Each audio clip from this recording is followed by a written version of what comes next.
In the year 1897, in the quiet backwoods of New England, the Elbridge family name carried both weight and unease. They were whispered about as America's most disturbing family, a clan that had somehow hidden itself for 100 years without fully vanishing.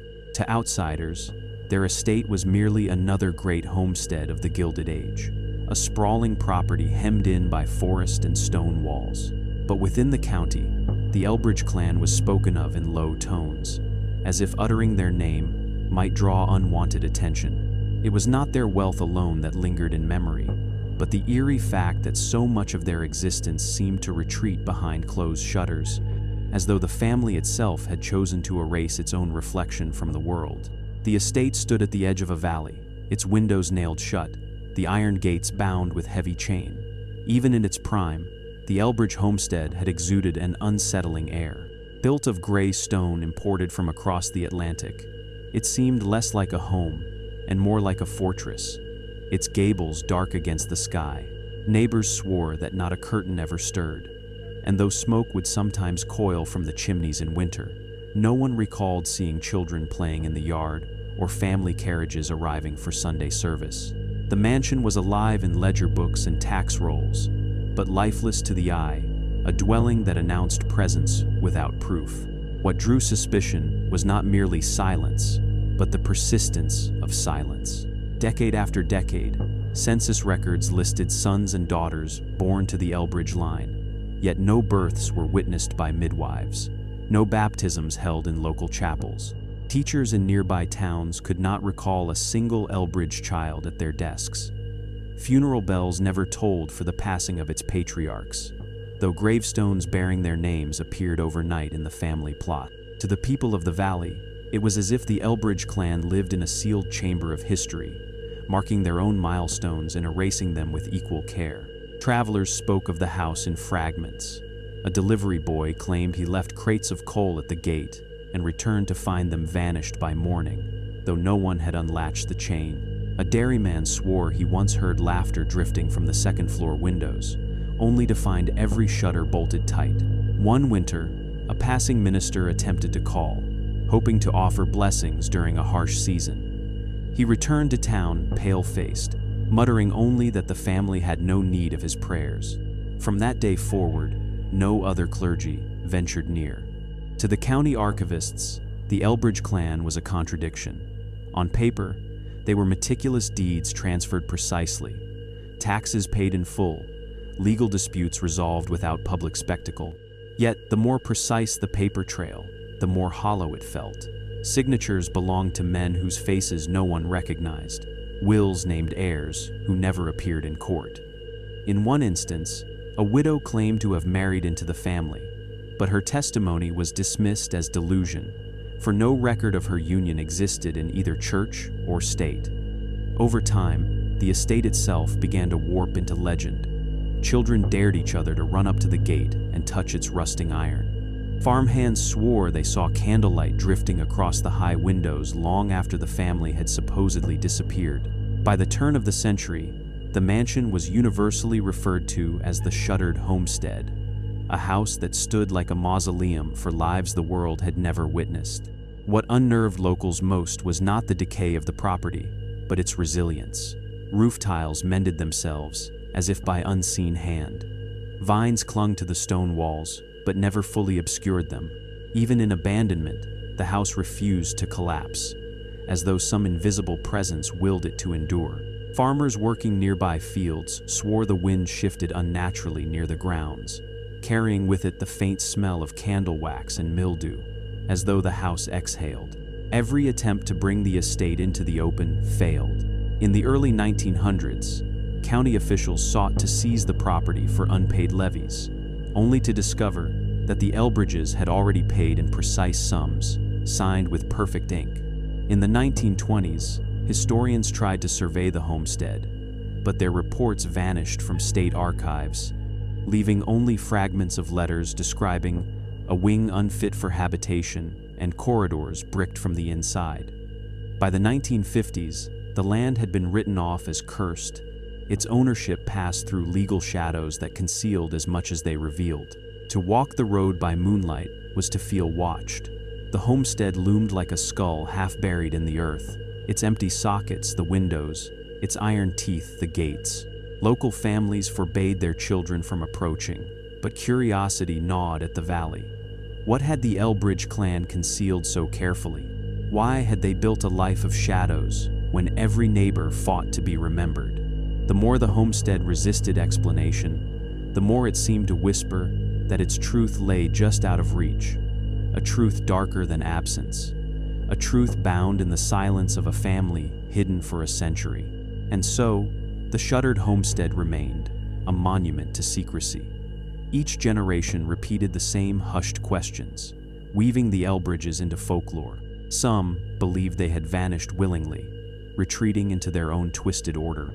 Others swore the family had never left at all, that they still lingered behind those boarded windows, unseen, yet unforgotten. The mystery endured, sealed within stone and silence, waiting for the one who would dare to pry it open. In the year 1903, census takers made their rounds through the valley, scratching names into ledgers and counting every soul who lived upon the land.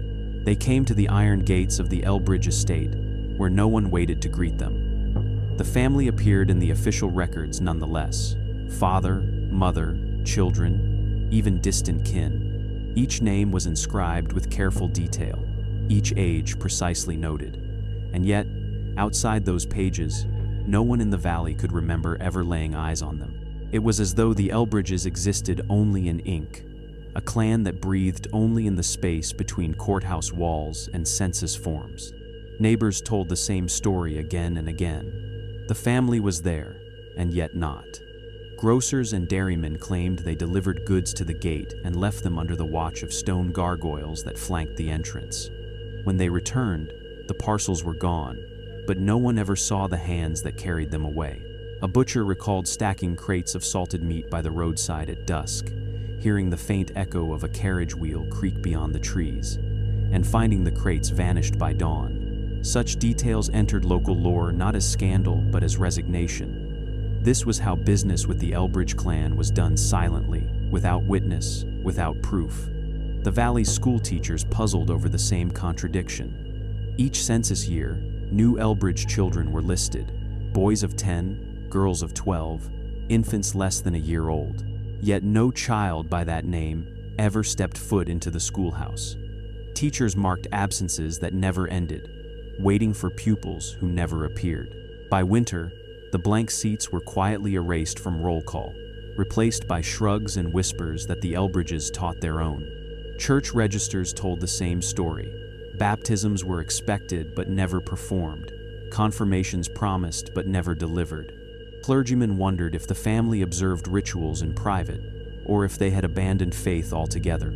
There were rumors, faint but persistent, that children's laughter could sometimes be heard behind the shuttered windows, high, fleeting sounds that stopped the moment someone drew close. A farm wife recalled passing by the estate on her way to market and swearing she heard a piano scale played in clumsy, halting hands. When she paused, the notes ceased. When she told her husband, he dismissed it as imagination, but others in the valley nodded knowingly. The Elbridge children, if they existed, were hidden from the world, as though daylight itself was forbidden to them. Town ledgers kept the family alive with an eerie precision. Births were recorded, marriages noted, property taxes paid with punctuality. Signatures shifted from generation to generation, but all bore the same angular hand, as if written by a single author across decades. Clerks took the records at face value, for they had no reason not to. Yet, each ledger told a story unbacked by flesh and blood, a lineage that multiplied on paper while remaining invisible to its neighbors. A single story persisted from a traveling midwife who claimed she had once been summoned to the Elbridge homestead. She described walking through the gate at dusk and being led by a gloved hand up to the house. She never saw the face of the figure who guided her, only the pale glimmer of candlelight on polished stone. Inside, she heard the cry of a newborn, but was never allowed to see the mother. She delivered her supplies, performed her duty in near darkness, and was ushered out before the hour was done. When pressed in later years, She admitted she could not swear she had seen an Elbridge child at all, only heard a cry that might have been staged, a sound that could have belonged to anyone. Her account was dismissed in official records but treasured in gossip, another piece of the puzzle that never quite fit. Merchants, clerks, and townsfolk grew accustomed to the absence, as people often do when strangeness persists too long. The Elbridge clan became a fact without evidence, an accepted presence no one dared to question. To live near them was to acknowledge a shadow in the corner of the room, always there, never seen directly, yet commanding respect. Even when generations passed and new families moved into the valley, the old warnings lingered. Do not knock on the Elbridge gates, do not ask after their children, and do not seek them out. What unsettled those who thought too long on it was the consistency. Ordinary families left traces, faces in photographs, voices in choirs, friends and rivals who remembered their names. The Elbridges left only records, cold and exact. A birth date here, a death date there, but no witness to confirm them. It was as if the family had built a second life, not of flesh but of documents, carefully constructed to convince the world they were real while their true existence remained sealed behind stone and shutter. By the end of the first decade of the 20th century, the phrase, "a family with no witnesses," became a quiet refrain in the valley. It was a way of explaining the inexplicable, of naming what everyone knew but could not prove. They were neighbors without faces, parents without children, citizens without a town. And the longer the silence stretched, the more it seemed deliberate, a concealment chosen, not imposed, a decision that the world should know the Elbridge clan only by name and never by sight. In the year 1911, parish clerks began comparing their baptismal books with courthouse deeds, a task meant only to tidy the town's records. What they found instead was a puzzle that deepened the valley's unease. Generations of the Elbridge clan appeared without fail in the ledger's: fathers who inherited land, mothers who bore children, infants baptized by name. Yet, when it came time to mark their deaths, the records fell silent. Not a single death certificate bore the Elbridge name. Not one funeral was entered into the parish rolls. The family seemed to multiply endlessly, but never diminish, as though their lineage stretched forward without the natural shadow of mortality. In the churchyard, evidence of the same absence lingered in stone. The Elbridge plot was large, enclosed by a wrought iron fence taller than a man, its gates perpetually locked. Grave markers stood within, but many were incomplete. Dates of birth were chiseled with care, yet the lines meant for death remained blank. Some stones bore only half-carved names, the letters abandoned mid-stroke, as though the mason had been ordered to stop. Others had inscriptions scratched away, rough grooves where words had once been, as if memory itself had been deliberately defaced. Passers-by remarked on the silence of the place: no flowers, no candles, no mourner ever seen kneeling at those stones. It was less a cemetery than a stage set, a graveyard meant to suggest what it refused to prove. The county courthouse revealed the same hollow truth. Property deeds changed hands with uncanny neatness, one generation to the next, as though the Elbridge line flowed without interruption. Fathers passed land to sons, widows signed estates to nephews, cousins inherited with flawless legality. Yet the required documents that should have supported those transitions, the wills, the probate hearings, the death records, were missing.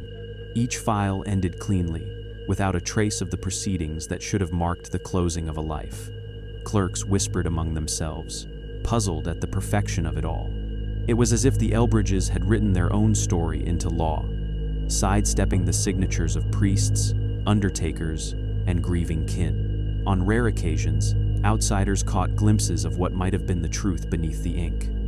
A gravedigger recalled being summoned late at night to carve a stone with the name of an Elbridge daughter. He had barely finished the letters of her Christian name when a carriage rattled up, and a man in a dark cloak ordered him to stop. The half-finished marker was taken away at dawn, and when he returned days later, another stone stood in its place, blank, polished, untouched by his chisel. He swore the grave itself had never been opened, though he had been paid handsomely to dig it. Such stories multiplied, whispered in taverns and among servants. A woman claimed she had once seen a cart carrying coffins through the woods toward the estate, yet no burial was ever recorded. Another swore that when she peeked through the cemetery gates, she saw names scratched into stone that did not appear on any parish roll, as though the Elbridges buried not only their own, but others who had vanished without trace. The details shifted with each telling, but the theme remained the same. Death came to the Elbridge clan, but the world was not permitted to see it. The pattern gnawed at those who studied the records. Births continued to appear without fail, generation after generation, a steady stream of names flowing into the ledgers. But without deaths to balance them, the family's story grew unnatural, a lineage without end. Local historians remarked that if the documents were to be believed, the Elbridge clan should number in the hundreds by the early 20th century. Yet the mansion's windows remained shuttered, its grounds empty of visible life. Where had they gone? Were they hidden within the house, bricked into unseen chambers? Or were the records themselves a fiction, a tale written to maintain the illusion of continuity long after the bloodline had thinned? Even the church grew uneasy. Priests who once insisted on regular confession from parishioners found themselves unable to recall ever hearing the Elbridge name in their booths. When the bishop pressed for clarity, one elderly cleric admitted in a trembling voice that he had once baptized an Elbridge child, but when he returned weeks later to visit the family, the house was locked and his entry denied. He could not remember the mother's face, nor the child's cry, only the strange stillness that seemed to cling to the homestead. His record of the baptism remained in the book, a line of ink that confirmed his duty, but he confessed that it felt more like a haunting than a memory. Over time, the absence hardened into a kind of dread. People came to expect the pattern. Births entered in ledgers, graves marked incompletely, deaths erased. The phrase vanishing lineage took root among scholars, a way to describe the uncanny continuity of a family that seemed immune to the ordinary march of time. Farmers who tilled fields nearby swore the Elbridge estate was like a clock that ticked only forward, never marking endings, only beginnings. Each blank gravestone became a reminder of lives unacknowledged, of stories erased before they could be told. By the year 1915, the Elbridge name had become more rumor than blood, more inscription than flesh. Their presence lingered in documents, in half-carved stone, in records that insisted upon their reality, even as the world outside failed to see them. They were a lineage that multiplied without dying, a family preserved in ink but vanishing in life. And with every missing death, every erased marker, the mystery of what had been hidden within their shuttered walls grew darker, promising that the truth, when uncovered, would not merely be strange, it would be unspeakable. By the year 1919, the Elbridge clan had already become less a family and more a shadowed rumor, their presence marked in ledgers but absent from daily life. What remained of their story passed quietly through the valley in fragments, whispered not by the family themselves, but by those who had once served them, or more often, by the descendants of those servants who carried inherited memories, like stains that would not wash out. These recollections were not written in parish books or courthouse files, but spoken at kitchen tables, in hushed tones by firelight, as if saying too much might draw the Elbridge gaze, even from beyond the grave. The first stories came from those who worked the land. Field hands recalled that barns on the property were not merely places for livestock or hay. Some were permanently locked, their shutters barred from the inside, even when animals needed shelter. Servants told their children that strange sounds carried from those barns at night, chanting in low voices, the rhythmic beat of something like drums, and the occasional high, drawn-out wail that was neither quite human nor entirely animal. It was said the sound would rise and fall like waves, reaching a fever pitch before collapsing into silence. By morning, no sign of activity remained. One tale told of a maid who lingered too long near a barn door, pressing her ear against the wood to catch the strange cadences. She claimed she heard children reciting words in a language she did not understand, voices blending with the deeper tones of men and the sharper cries of women. When she was discovered, She was dismissed without explanation, sent away before the week was out. Her descendants swore she never spoke of what she had truly heard, only that the Elbridge clan taught their children lessons no other household in the valley would have tolerated. Children themselves seemed to live under a peculiar kind of confinement. Farmhands delivering milk or supplies often remarked they never saw young faces at windows, never heard laughter from the yard. And yet, in certain seasons, faint shadows could be glimpsed moving behind shutter slats, the unmistakable outline of small figures pacing back and forth, as though allowed no more freedom than a prisoner. Descendants of cooks whispered that children were brought into the kitchens only at night, silent and pale, to be fed before vanishing again into locked rooms above. Their lives, if they were real, seemed staged behind walls, rehearsed only for the family's eyes. The most unsettling stories came not from visible acts, but from the uncanny mixture of faith and practice inside the house. One old caretaker's grandson remembered hearing that the family chapel, built of stone at the edge of the property, rang its bell at hours that did not align with any parish custom. Sometimes it tolled at midnight, other times at dawn, but never at the regular hours of Mass. Those who worked in the house said the family combined scripture with something else, fragments of medicine, superstition, and whispered invocations not found in any hymnal. It was not uncommon, they said, for an Elbridge matriarch to offer herbs and tinctures to servants alongside prayers, as if healing demanded both the language of the church and the language of something older, something unspoken. A few claimed they had seen symbols carved into the beams of barns and stables, crude shapes that looked like crosses but bent into unfamiliar forms. A mason who worked briefly on the estate said he found one such carving in a cellar wall, half hidden behind a stack of stone. It reminded him, he said, of both medical diagrams and occult sigils, as if anatomy had been twisted into ritual. When he asked about it, he was told never to mention it again, and he was not called back for further work. His family kept the story alive, a warning told to his children that the Elbridge estate was not a place where ordinary labor ever stayed ordinary for long. The town itself grew wary of the family's strange mixture of practices.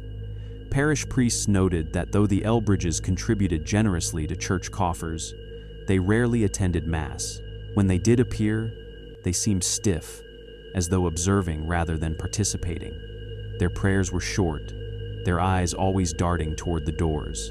Rumors spread that they conducted their own ceremonies at home, blending liturgical fragments with whispered rites that no outsider had ever fully heard. By the 1920s, the valley no longer spoke of the Elbridges as eccentric but as dangerous, not for violence witnessed, but for silence too carefully kept. One story persisted above all others, told in fragments across generations. It spoke of a night when lanterns glowed in every window of the mansion, and strange music carried across the fields. A servant hiding near the orchard claimed she saw figures in white robes moving in a circle, their voices rising and falling in unison. At the center stood a tall figure holding what looked like a book bound in dark leather. When the servants returned at dawn to tend the grounds, all traces of the gathering had vanished. No robes, no lanterns, no music, only the faint smell of burnt herbs in the wind. By the end of the decade, the whispers of rituals had woven themselves into the fabric of the valley's fear. The Elbridge family was no longer just a name on paper, but a specter that seemed to bend faith and science into something unnatural.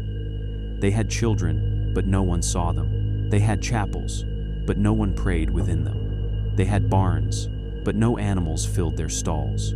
What they kept behind their locked doors, and what they sought in their chanting, remained hidden, leaving only echoes in the memories of those who had once served them. Echoes that suggested the family was not merely secretive, but bound to practices the valley could neither understand nor forgive. By the year 1925, the valley surrounding the Elbridge estate had grown accustomed to silence, but silence alone could not smother unease.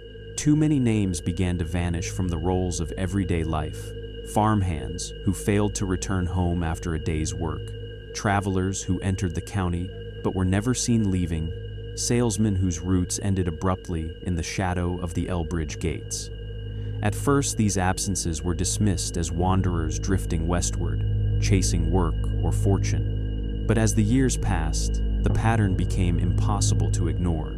The disappearances clustered like storm clouds around a single point on the map, the shuttered Elbridge homestead. Neighbors told stories that grew darker with each retelling. A pair of brothers hired from a nearby township to mend fencing on the estate never returned. Their tools were later found abandoned at the edge of the fields, the handles worn smooth, as if left behind in sudden haste. A drifter passing through in the spring of 1921 was last seen walking toward the mansion gates at dusk. His body was never found, though weeks later, hunters swore they discovered his pack and coat snagged on the brambles that lined the property. The most unsettling tale came from a mail carrier, whose route brought him near the estate twice weekly. He claimed he saw a man walking along the road at twilight, only yards from the Elbridge gate. The man paused, seemed to hesitate, and then was suddenly joined by a figure who stepped out from the shadows of the trees. The two walked together into the fog, one clearly hesitant, the other purposeful. When the carrier looked back moments later, the road was empty. He insisted he could not describe the second figure's face, only that its gait seemed unnatural, deliberate, and that the traveler beside it did not look willing. Police logs from the period confirm at least a dozen missing persons reported within the valley, though none were tied to the Elbridge name in any official capacity. The files begin with questions, with deputies noting last sightings, witness accounts, and property boundaries. Yet each inquiry ended abruptly.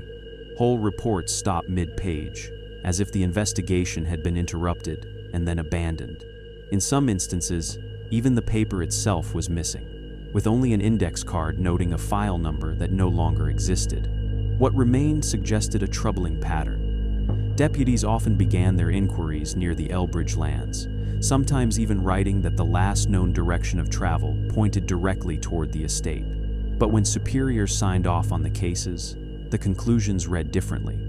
Presumed runaway, left county voluntarily, no foul play suspected. These endings were strangely uniform, as though copied from a single script. It was the silence between those lines that unnerved anyone who studied them later. The county court system revealed the reason. The Elbridge family, though seldom seen, exerted influence in ways difficult to trace but impossible to deny. Judges presiding over inheritance disputes or property disagreements involving the family almost always ruled in their favor.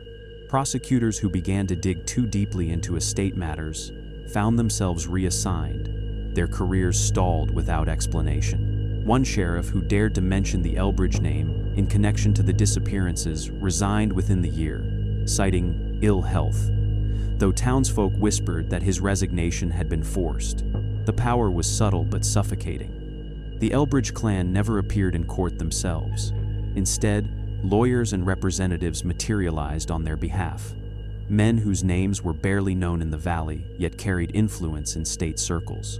They argued with precision, dismissed accusations as hearsay, and filed motions that buried questions beneath mountains of paperwork.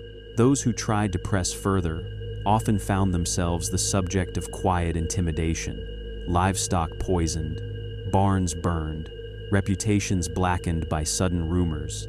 The message was clear: speak too loudly, and the valley itself would turn against you. Farmers who lost workers to disappearance began to change their stories. At first, they had blamed the estate openly, muttering that no one who crossed its threshold ever returned. But after officials visited, those same farmers began to insist that their workers had likely left for the city, chasing wages in the mills. Travelers vanished from conversation as quickly as they had from the roads. The valley learned to close its mouth, just as surely as the estate closed its gates. Over time, the silence became a form of survival. Parents warned their children not to linger near the Elbridge property. Merchants who once wondered aloud about missing salesmen kept their suspicions to themselves.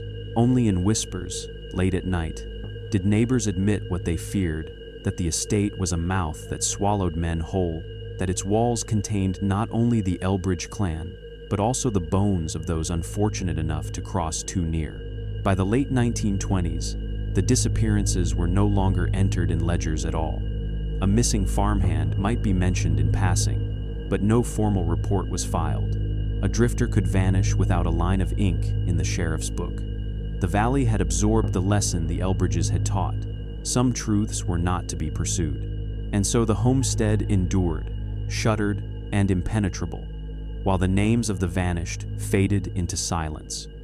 What had begun as suspicion hardened into resignation. Everyone knew where the missing had gone, but no one dared to say it aloud. The estate stood untouched, the family unchallenged, and the valley learned the cost of asking questions it was never meant to answer. By the year 1932, the Elbridge homestead had already gathered a reputation so heavy with dread that few dared to set foot near its gates. Yet, there were those who claimed to have entered, summoned not as neighbors or guests, but as laborers, carpenters, masons, and plasterers, ordinary men who came only because coin demanded it, later confessed to their children and grandchildren the strange restrictions placed upon them when working inside the mansion. Their testimonies survived in fragments, but together they painted a disturbing picture of a house that was never merely what it seemed. One carpenter, whose family kept his story alive long after his death, swore he was called to build a series of staircases in the east wing. He described arriving at dawn and being met not by the family, but by a steward who carried no surname, a man with pale eyes who spoke in clipped phrases. The carpenter was blindfolded before being led through the corridors, the cloth not removed until he reached the bare timbers of the wing where he was to work. Even then, he said, doors along the hall were nailed shut, and each evening, before he left, he was escorted away under the same shroud of cloth. When he asked why such secrecy was necessary, the steward only replied, "The family values privacy above all else." Others told similar tales. A mason claimed he had been ordered to brick over a corridor, sealing what appeared to be a perfectly usable hallway. He remembered the chill of the air on the other side of the wall, as if it led to a space much larger than the narrow passage he had been allowed to see. When he asked if he should remove the doors before sealing them, his overseer shook his head violently. "Leave them. They will never be opened again." The mason said the echo of hammering from behind the wall followed him as he worked, as though someone or something remained inside. He was paid triple, his usual wage, and warned never to speak of it. He obeyed, though his children would later whisper that he woke often from nightmares of muffled cries behind stone. Rumors took root that the Elbridge clan maintained a hidden wing within the mansion, a section built not for grandeur or guest rooms, but for concealment. It was said to house the others, family members unfit for society, whether through illness, deformity, or madness. Some stories claimed they were cousins, born of bloodlines too closely intertwined, their bodies marked by the price of secrecy. Others insisted they were children who had grown into strange habits or minds that no schoolhouse could contain. Whatever their nature, they were not permitted to leave the hidden wing, except perhaps at night, when lanterns flickered faintly behind shuttered windows. By the 1950s, the house had fallen into near total abandonment, yet whispers of its interior persisted. An architectural survey, commissioned by the county meant to assess the safety of neglected estates, sent 2 men inside to map the structure. Their official report was brief and oddly restrained, noting only that the mansion was unsuitable for habitation. But in private, one of the surveyors told a different tale. He swore the measurements made no sense.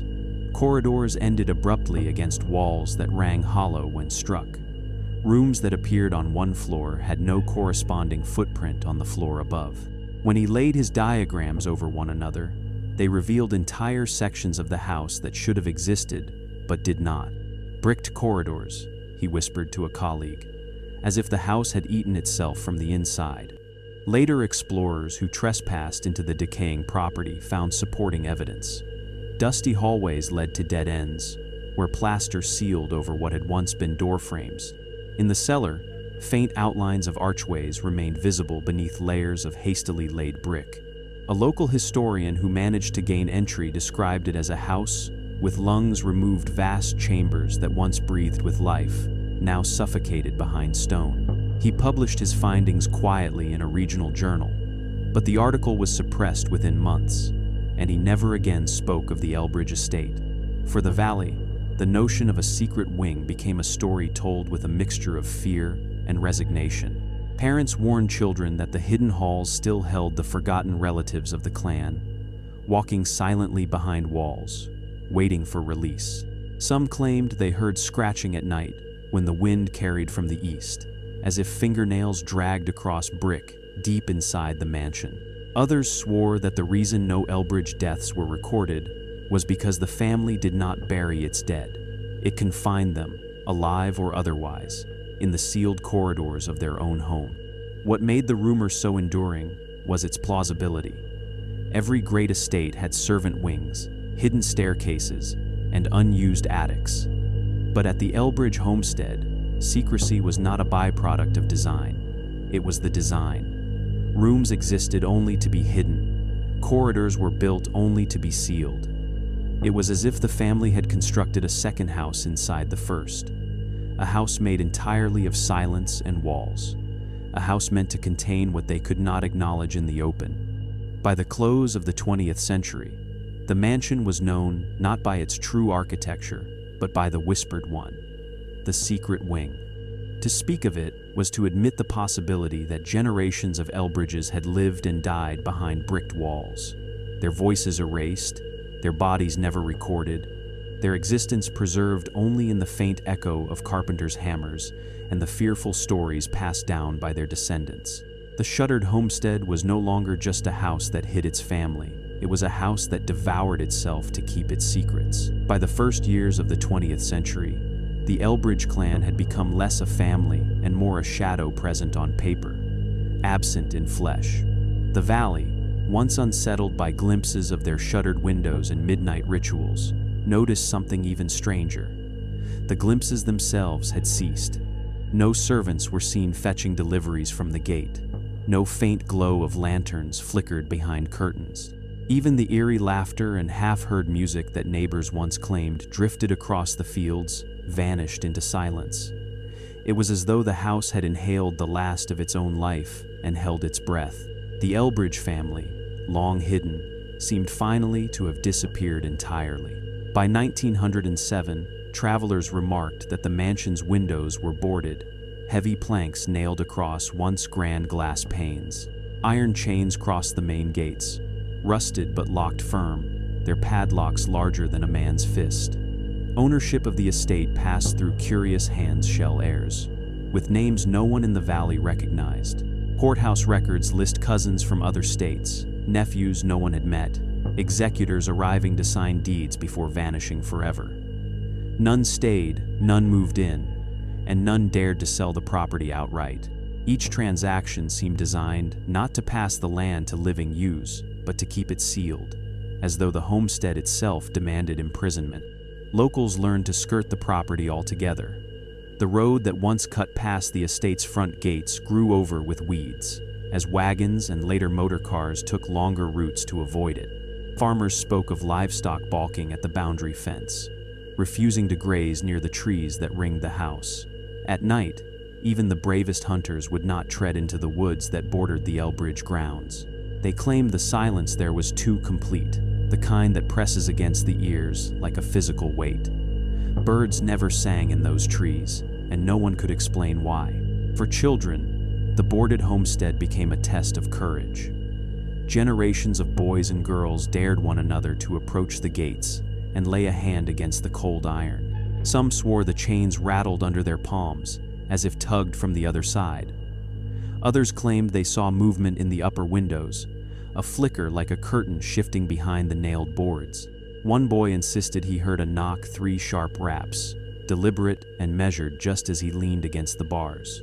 He fled, screaming, and though his story was dismissed as fancy, the memory of his terror outlived him. Adults spoke of the mansion in quieter tones. They said the house had been locked away for a century, preserved not by neglect but by design. No one purchased the timber or stone for salvage, though its worth was considerable. No local banker ever called the property to auction. It remained a thing untouchable, a relic sealed off from time. To question why was to invite unease, and so the valley grew accustomed to avoidance, convincing itself that forgetting was the safest form of memory. Yet forgetting was never complete. Folklore bloomed around the boarded house, weaving through every generation. Some said the Elbridge family had struck a bargain with forces beyond the ordinary, and sealing themselves inside was the price. Others believed the mansion was no longer empty, but crowded, filled with the restless souls of those locked away, pressing against the walls, scratching at the boards, forever trapped. A few swore that on certain nights, if one stood far enough down the lane and listened carefully, the faint sound of a piano carried on the wind, notes struck by hands long dead. County officials attempted surveys, but even these stopped short. In 1929, a pair of inspectors arrived to assess taxes on the property. They entered the estate, pried loose a single board from a lower window, and vanished from public record. Their report was never filed, their names stricken from county rolls as though they had never been employed. Whispers claimed they had never returned at all, absorbed by the very silence they sought to measure. By mid-century, the homestead was less an estate than a monument. Dust and ivy thickened, but the structure held firm, its walls refusing to crumble like ordinary ruins. It loomed on the horizon like a black tooth jutting from the earth, an immovable reminder of something deliberately concealed. Travelers new to the valley often asked about it, and the locals gave only curt replies. "That's the Elbridge place. Best to leave it alone." The effect on the valley was lasting. It was said that families who lived nearest to the homestead suffered odd misfortunes, harvests failing without cause, barns struck by lightning on cloudless nights, children plagued by fevers no doctor could cure. Whether coincidence or curse, these events reinforced the belief that the Elbridge house was not merely abandoned but actively defended, its silence a warning to all who lingered too close. And so, the house remained locked, year after year, generation after generation. The boards weathered, the chains rusted, the paint peeled, but the mansion endured, untouched by time and immune to intrusion. The Elbridge family had vanished, yet their presence lingered in every nail and every barred window, as though the building itself was their tomb. To the valley, the boarded homestead became less a question to be answered and more a fact of life, a century-old wound that never healed, a secret no one dared to open. Behind its walls, behind the bricked corridors and sealed wings, the truth of the Elbridge clan slept, unseen, unspoken, waiting for the moment it might wake again. In the year 1939, the Elbridge name returned to official lips, not through sightings at the estate, but through the dry shuffle of papers in a county probate archive. A junior clerk, sorting through neglected files, came upon a set of boxes marked simply E. The cardboard was brittle with age, the ink faded, yet inside lay a collection that should not have existed. Ledgers, letters, and diaries that bore the unmistakable hand of the Elbridge family. For decades, locals had whispered that the clan left no trace but the shuttered house and the missing names. Yet here were their words, unearthed, written with disturbing clarity. The documents at first seemed innocuous household inventories, records of livestock, and tallies of births. But as the clerk read deeper, the tone shifted. In the margins of ledgers were notations about servants dismissed for speaking too freely, or relatives sent away into confinement. One diary, belonging to a matriarch whose name was otherwise absent from parish records, detailed her constant worry that the line must remain pure, for purity alone sustains the house. What she meant by purity became clearer with every page. The Elbridges had fixed themselves upon an obsession to keep their bloodline uncontaminated, even if it meant sacrificing their own kin. The letters revealed still more unsettling details. One, written in a firm but slanted hand, spoke of children removed to the wing until they can be judged. Another, unsigned but addressed to a cousin, described a system of record-keeping that cataloged family members not by their names, but by their perceived strength of blood. S for strong, W for weak, Q for questionable. Infants born with any mark or illness were relegated to the other side, a phrase repeated across multiple documents. Whether this meant burial, confinement, or something darker, the papers never said directly, but the pattern was chilling. Only those marked S were allowed to carry the family name forward in public record. Among the most disturbing finds was a ledger that seemed less a book of accounts than a manual for confinement. In tidy script, it listed the dimensions of rooms built within the mansion. Narrow chambers with barred windows, walls reinforced with brick, and doors bolted from the outside. Notes described which cousins had been settled in their rooms, how food was passed through small hatches, and how no contact was permitted save for inspection. The language was detached, clinical, yet behind its precision lay cruelty. These were not guest rooms, nor even cells for servants. They were cages, built for family. Historians, who later examined the documents, remarked on their strange blend of cold logic and feverish obsession. The Elbridges wrote of themselves as guardians of a legacy, protectors of a sacred line that must never be diluted. Yet their methods revealed a paranoia so consuming that it turned inward, targeting their own children and kin. "It is better to erase than to corrupt," one journal declared, a phrase underlined twice in ink. Erase did not mean kill, at least, not directly. It meant removal from record, confinement behind stone, disappearance without acknowledgement. The missing death certificates, the blank gravestones, the vanished lineage all found their echo in these words. The fixation on bloodlines was not merely private obsession. The papers showed the family had studied genealogy with near-religious zeal, tracing their descent back through centuries, linking themselves to colonial founders and European nobility alike. But whenever the line branched in ways they disapproved of, the records ended abruptly. Entire branches of the family tree were crossed out, names blotted into illegibility. Margins carried comments like unfit, removed, or simply gone.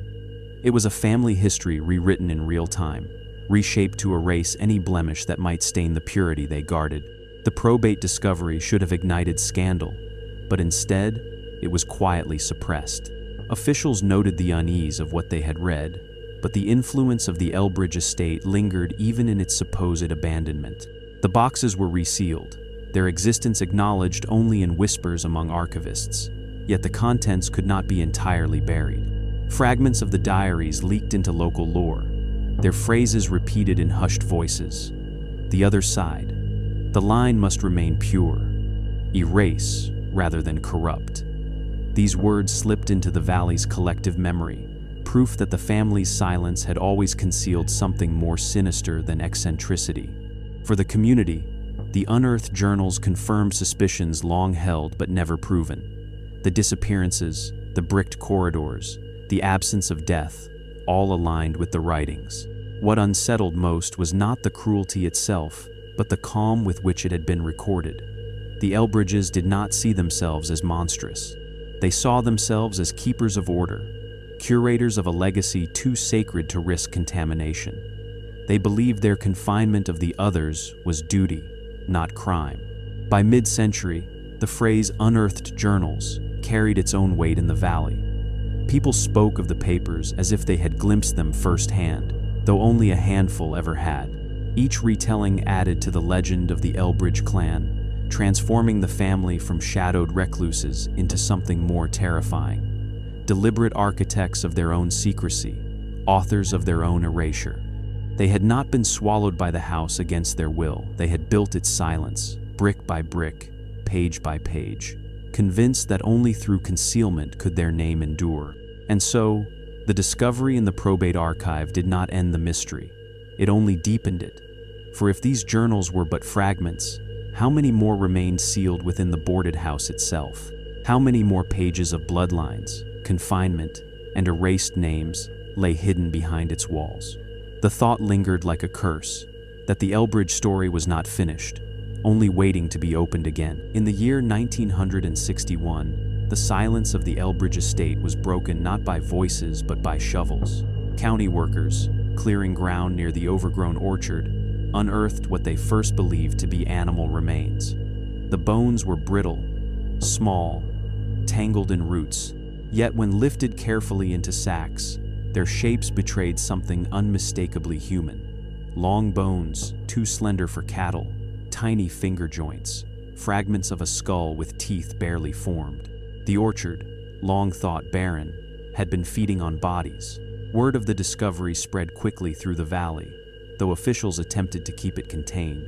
A team of state forensic examiners was brought in under the cover of soil analysis.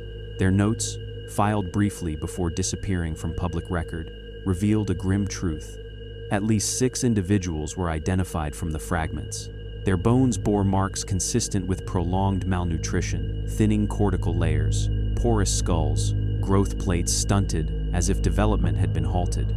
Some showed signs of deformity, bent spines, twisted joints, the kind seen in children locked away without sunlight. The pathologist's language was clinical, but the horror behind their words was plain. These were not victims of accident or illness.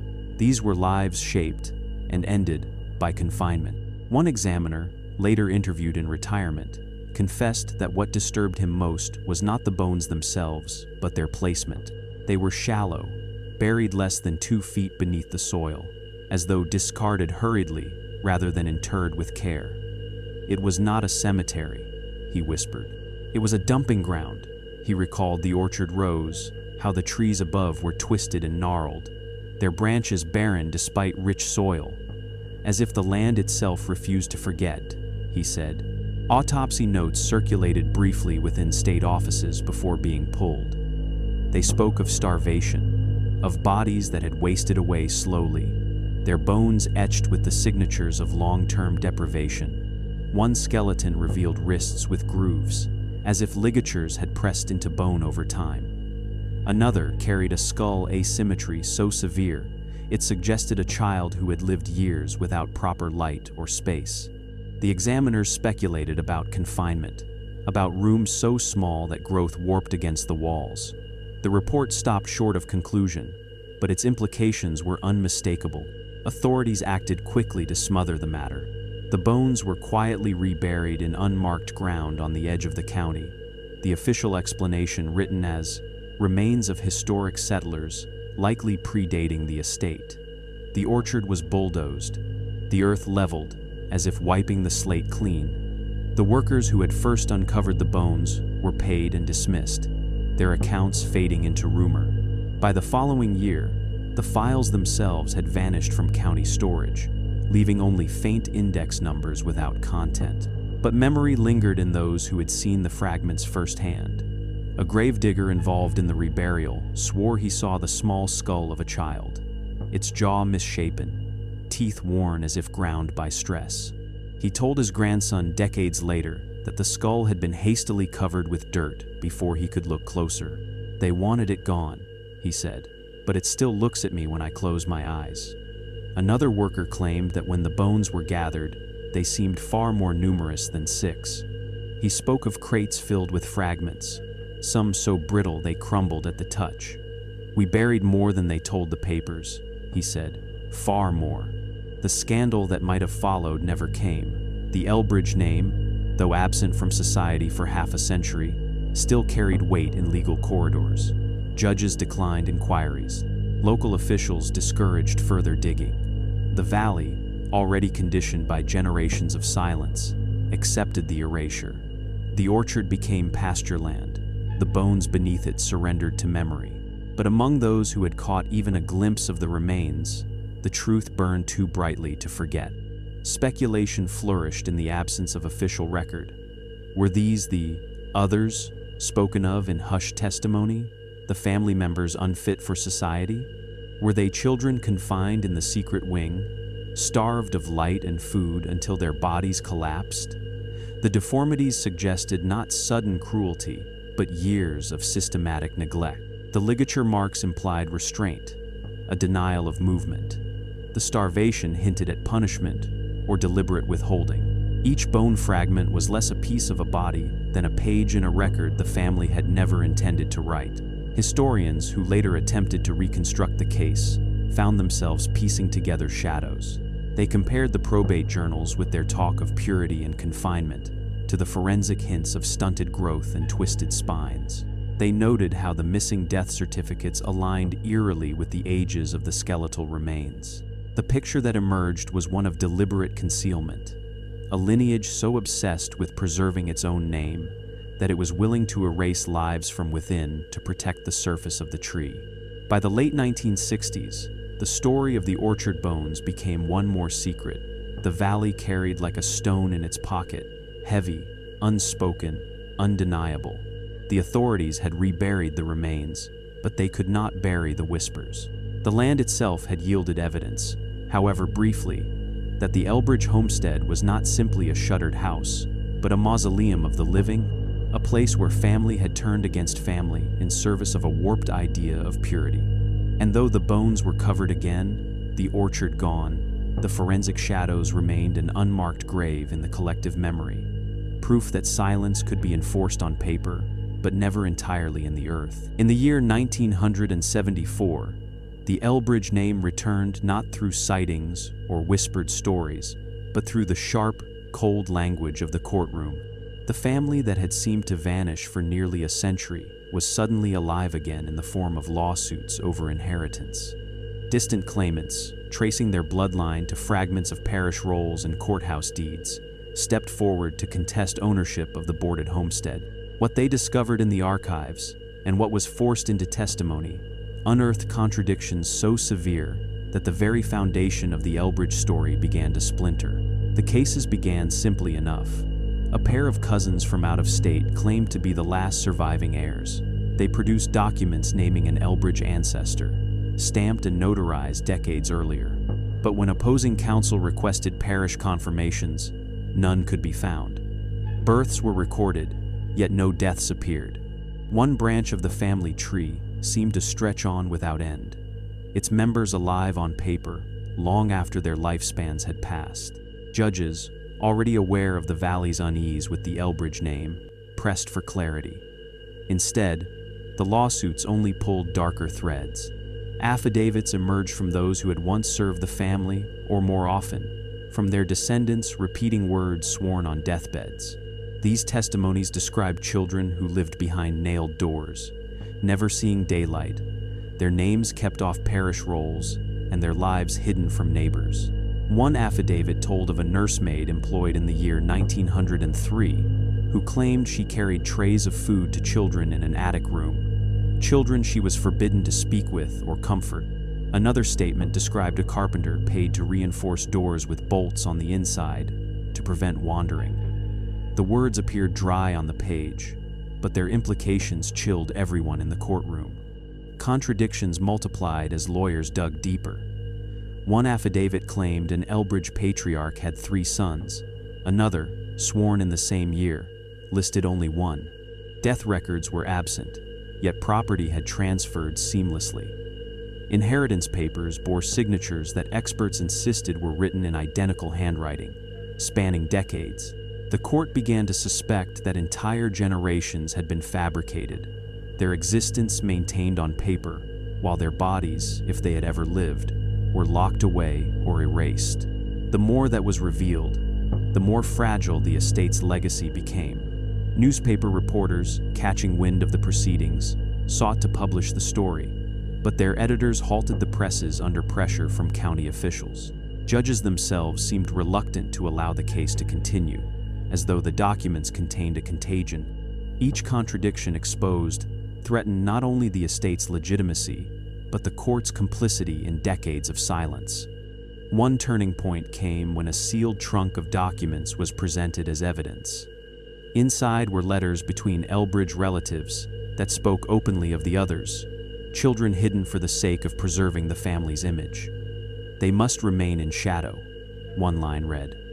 "To expose them is to condemn the name itself." Another letter, unsigned but bearing the Elbridge seal, described breeding charts, noting which unions had produced children deemed unfit. The court fell silent as these words were read, the language of livestock applied to human kin. The lawsuits should have continued for months, but the weight of what surfaced pushed the proceedings to an abrupt conclusion. Judges, unwilling to allow further testimony that might unleash scandal, issued a sweeping decree. The Elbridge estate would be sealed permanently. No further heirs would be recognized, no claims entertained. The house and its lands were declared untouchable, preserved under state custodianship, not for habitation, but for containment. In official language, the estate was described as unsuitable for public occupation, but those in the valley knew the truth. The ruling was less about property than about silence. The decision did not erase the unease.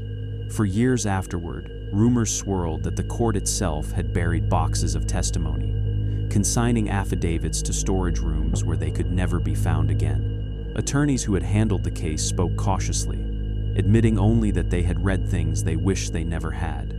One clerk, who later left the county, confessed to a reporter that she had copied a single affidavit before it was sealed. In it, a servant swore that she had seen children at upper windows, pale faces pressed against glass, eyes wide and hollow.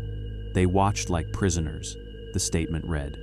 And when I looked again, the shutters closed as if by unseen hand. For the valley, the court's decree felt less like justice than confirmation of everything long suspected. The Elbridge clan had not merely vanished, they had hidden themselves in ways that implicated the very institutions meant to record truth. The courthouse, meant to be a place of light and witness, had become another shuttered window, another locked gate. By the late 1970s, the phrase "court records resurface" carried the same chill as the Orchard Bones and the unearthed journals. Each revelation about the Elbridges followed the same pattern. A brief flicker of truth, quickly smothered by authority, leaving behind only fragments for memory to preserve. The permanent sealing of the estate became the final act of erasure, an admission that what lay inside could never safely be brought into daylight.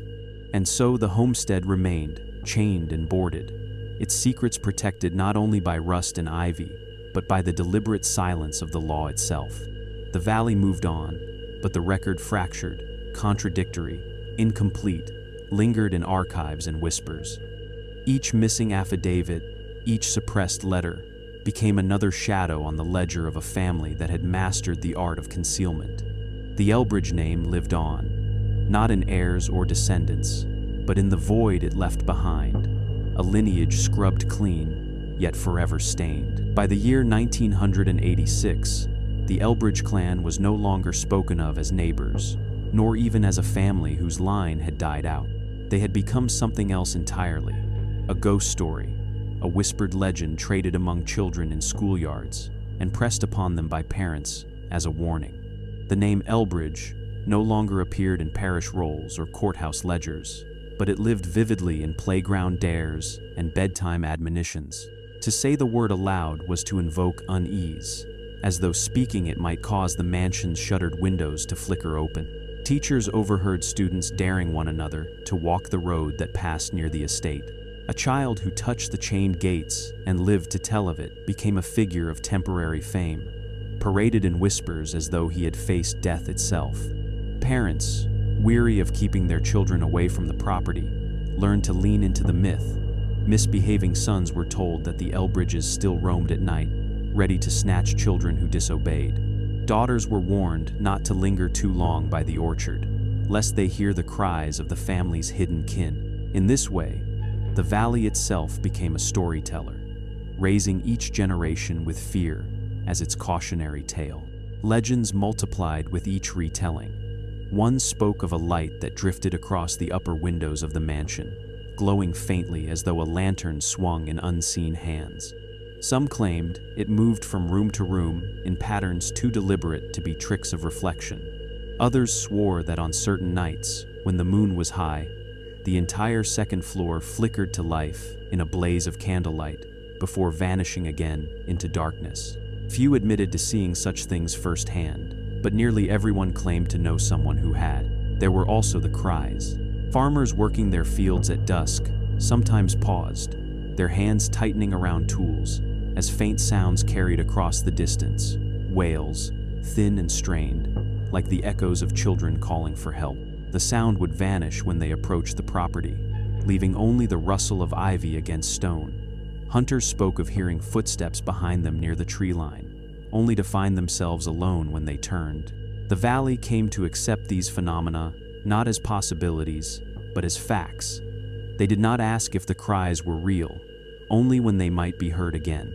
Over time, fiction and rumor began to blur with fragments of truth. The unearthed journals from the probate archive, the autopsy notes of the orchard bones, the affidavits of hidden children, all these had left their imprint on the community, though the details remained vague and shifting. The folklore wove these fragments into story, sanding down the hard edges of fact until they fit neatly into legend. Children in the valley grew up believing that the Elbridge clan had made a pact with forces beyond the natural, that they had hidden their children away not for shame but as tribute to something they had summoned. Others told of secret wings where pale figures still wandered, their footsteps echoing in bricked corridors. Local writers and amateur historians fed the myth further. In the 1990s, a pamphlet circulated at county fairs claimed that the mansion was built according to occult geometries, its hidden wing aligned with constellations that dictated the family's fate. A ghost hunting society recorded hours of tape near the gates, insisting they had captured disembodied voices. One novel, loosely based on the Elbridge name, painted them as aristocrats who had sealed themselves inside their mansion to escape a plague, only to become ghosts trapped forever. Though the story was fiction, locals read it with a knowing unease, convinced that the author had stumbled too close to the truth. The Elbridge estate itself became a place of pilgrimage for the curious. Teenagers crept to its gates at night, armed with flashlights and bravado, hoping to glimpse the lights or hear the cries. A few claimed they saw figures moving in the upper rooms, but more often they left with only the memory of silence, a silence so heavy it pressed against their lungs. Adults shook their heads at such games, yet many secretly admitted they would not approach the mansion even in daylight. The fear had become generational, passed down like an heirloom none could discard. By the dawn of the 21st century, the Elbridge story was inseparable from the valley's identity. It was told in classrooms, written into local tourist brochures, and whispered in bars to outsiders seeking thrills. Yet beneath the ghostly embellishments lay a truth that no amount of storytelling could bury. Fragments of bone, erased names, court records sealed in shame. The folklore was not invention, it was camouflage. Fiction softened what fact made unbearable. And so the Elbridge name endured not through descendants or inheritance, but through fear. It became a mirror into which each generation projected its darkest imaginings, fed by the scraps of evidence the family had failed to erase. Lights in the windows, cries across the fields, faces at the shutters, each tale blurred into the next. A tapestry woven of both shadow and truth. The shuttered homestead remained the silent center of it all, locked and chained, yet alive in memory. A story that would never release its hold on the valley. In time, even those who scoffed at ghost stories admitted one truth, that the Elbridge family, whether dead or alive, had succeeded in what they sought most to remain present while unseen, unforgettable while erased. They had become not merely a family of secrecy, but a legend sealed into the folklore of the land, a warning that silence itself can become immortal. By the year 2001, a century had passed since the Elbridge family last moved openly among their neighbors. In that span of years, their presence shifted from fact into shadow, from household name into whispered legend. Yet the deliberate erasure they engineered did not succeed in burying them entirely. Instead, it left behind a legacy more enduring, more haunting, a lineage that survived not through heirs or monuments, but through absence itself. The Elbridge clan became immortal precisely because they vanished. Their graves tell the first part of this story. In the parish yard, the Elbridge plot still stands. Iron fencing rusted but unbroken. Within, the stones rise like sentinels, many carved with only beginnings, a birth date etched deep, but no end to follow it. Some bear half-finished names, others scarred marks where letters were scraped away. It is a cemetery that refuses to close its chapters, a garden of lives left suspended. For those who walk its rows, the effect is unsettling. Graves that should mark closure instead mark silence. They are reminders that the Elbridge family chose to leave the world without farewell. Each missing death certificate another page torn from history. The children embody the second part. Not the children who ran in schoolyards or sang in choirs, for no one beyond the estate walls ever saw such things, but the children rumored, hidden, glimpsed only as shadows at windows. They were the ghosts of their own lives, raised in confinement, named only in ledgers that the public never read. Their existence hovered between fact and folklore. Affidavits spoke of them, forensic shadows hinted at them, and yet they never stepped into the world to claim their names. They remained unseen heirs, lives locked away so tightly that even memory struggled to hold them. In this way, the Elbridge legacy became one of denial, a warning etched into rumor. Children never acknowledged may as well never have lived at all. The generations of adults followed the same pattern, preserving the clan on paper while erasing themselves in flesh. They paid their taxes, signed their deeds, and left meticulous records that proved nothing but continuity. It was a family that built its identity from documents rather than deeds. Legal ink standing in place of human presence. To outsiders, this strategy might have seemed clever, a way to maintain property and privilege without risk. But the valley knew otherwise. It was not cleverness, but fear. The Elbridges feared contamination, feared exposure, feared the natural unraveling of time. And in their fear, they created a lineage that looked whole in the archives but hollow in the world. This deliberate erasure has a symbolic weight the valley has never escaped. The Elbridge story is not merely one of a reclusive family, but of the cost of secrecy when taken as creed. Their graves without names, their children never seen, their lives confined to bricked corridors. These became emblems of how a family can devour itself in pursuit of purity.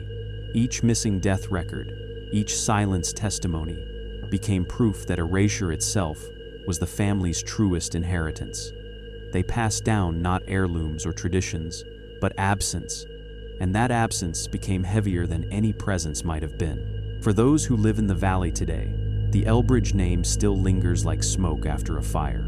Children learn of it in whispers, their elders teaching them cautionary tales about what happens when silence rules a household. Visitors drive past the boarded mansion and ask why it still stands, why it has not been torn down for timber or stone. Locals answer simply, because it will not let itself be torn down. For the Elbridge estate remains intact, its windows dark, its gates chained, as though keeping the secrets it refuses to yield. Ivy climbs the walls, boards rot across windows, but the house endures, an unbroken tomb of silence. And in that endurance lies the final Gothic note of the Elbridge legacy. Other families fade into photographs and parish ledgers, their stories pieced together by dates and memories. The Elbridges chose another path. They built their survival on concealment, raised their children in shadows, bricked their own lineage behind walls, and tried to write themselves into eternity through secrecy.